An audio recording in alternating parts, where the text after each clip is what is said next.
Him because he is without a doubt fully capable of being the President of the United States. Well, that was former President George W. Bush reflecting on why he tapped former Vice President Dick Cheney as his vice president. Cheney died last night at age 84. Now, those words, as political leaders, are reflecting on his life and legacy. He's widely considered one of the most influential, powerful, and controversial vice presidents in U.S. history. ABC's Christian Cordero has the details from Washington.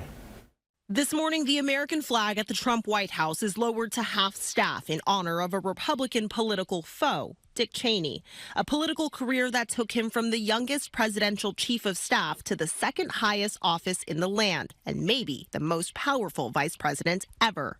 Former President George W. Bush today is reflecting on the summer of 2000 when he tapped Cheney as a running mate, writing in a statement, quote, "In our long discussions about the qualities a vice president should have, I realized that Dick Cheney was the one I needed. I picked him because he is without a doubt fully capable of being the President of the United States." On September 11th, Cheney was in charge at the White House and ultimately became a main architect of the U.S. war on terror in Iraq and Afghanistan. He was unapologetic for an aggressive approach critics said was torture. I was a big supporter of the enhanced interrogation techniques. Cheney married his wife Lynn in 1964. The couple had two daughters, Liz and Mary. Liz Cheney carried out his conservative legacy in Congress, both father and daughter campaigning against President Trump after the January 6th attack on the Capitol. Cheney also broke with the far-right position on same-sex marriage.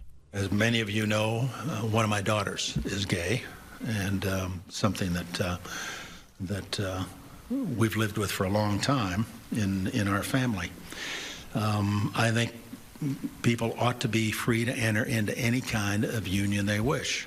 When asked how he would be remembered, an unapologetic Cheney told ABC's John Carl he'd leave his legacy up to others.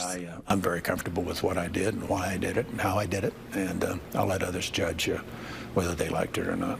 Do you have any regrets? Not really.